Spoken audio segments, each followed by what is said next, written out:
अस्सलाम वालेकुम viewers, welcome to the students platform. Viewers, आज हम PSY 409 के लेसन नंबर 9 को डिस्कस करेंगे। यहाँ पे पहला सवाल पूछा जा रहा है, how happy are people. Research से पता चलता है कि ज़िंदगी में खुशी निस्बतन कम पाई जाती है। बहुत से लोगों का ख्याल है कि खुशी हमें इस ज़िंदगी में तो नहीं मिल सकती। लोग आमतौर पर खुश नहीं होते, मसाइल का ज़्यादा शिकार होते हैं। What are the facts. लेकिन फैक्ट्स क्या हैं? क्या हकीकत में भी यही है कि लोग वाकई बहुत नाखुश हैं? जहनी मरीज़ों में इजाफा होता जा रहा है, ड्रग्स यूज़ में इजाफा होता जा रहा है, गुर्बत में इजाफा हो रहा है, एक्सीडेंट्स बढ़ रहे हैं। Happiness in Pakistan and American.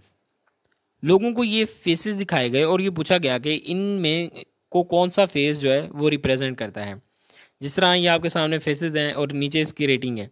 Pakistan की परसेंटेज जो है वो हैप्पीनेस का फेज जो था वो 11% और अमेरिकन के अंदर हैप्पीनेस का फेज जो था वो 20%। इसी तरह यहाँ पे मुख्तलिफ़ किस्म की रेटिंग्स दी गई है। अमेरिकन और पाकिस्तान में और के अंदर डिफरेंस दिखाया गया। Life satisfaction. वेस्टर्न यूरोप और नॉर्थ अमेरिकन में 10 में से 8 लोगों ने खुद को मोर सेटिस्फाइड रेट किया।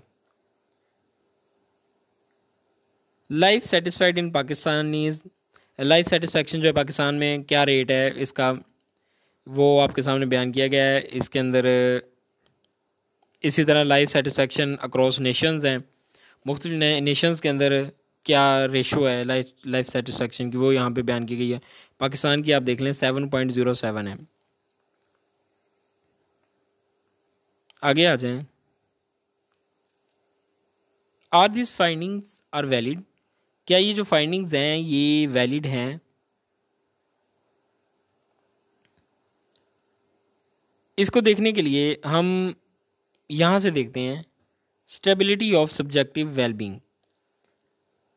रिसर्च के मुताबिक हमारी हैप्पीनेस का 50% हिस्सा हमारी जेनेटिक्स से आता है। जेनेटिक्स की वजह से पैदा होने वाली खसूसियात स्टेबल होती हैं। हर बंदे का हैप्पीनेस का के मुतअल्लिक एक न्यूट्रल सेट पॉइंट होता है और इस पॉइंट से कम या ज़्यादा इनकी खुशी का लेवल जो है वो बदलता रहता है। Trade off happy people. Happy लोग जो होते हैं अपनी निस्बत दूसरों पर ज़्यादा फोकस करते हैं, दूसरों का ज़्यादा ख्याल रखते हैं, लोगों के साथ बुरा सलूक बहुत कम करते हैं, इनको बीमारियां भी कम लगती हैं। Who is happy.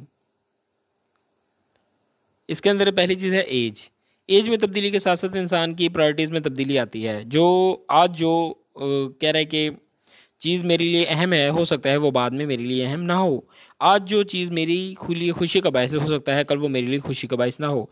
Middle age के अपने मसाइल होते हैं, ओल्ड एज के अपने। लेकिन सर्वे से ये पता चलता है कि एज का हैप्पीनेस के साथ ज़्यादा गहरा ताल्लुक नहीं है। इसी तरह जेंडर का कह रहा है कि no gender differences find in the survey किया गया। 1,70,000 अडल्ट जो हैं वो 16 कंट्रीज से लिए गए, उनका देखा गया। उसके बाद 18,000 स्टूडेंट्स जो हैं 39 कंट्रीज से लिए गए और इनको देखा गया, ऑब्जर्व किया गया। तो पता चला कि जेंडर डिफरेंस जो है वो हैप्पीनेस का जेंडर डिफरेंस के साथ ताल्लुक नहीं है। Wealth and wellbeing.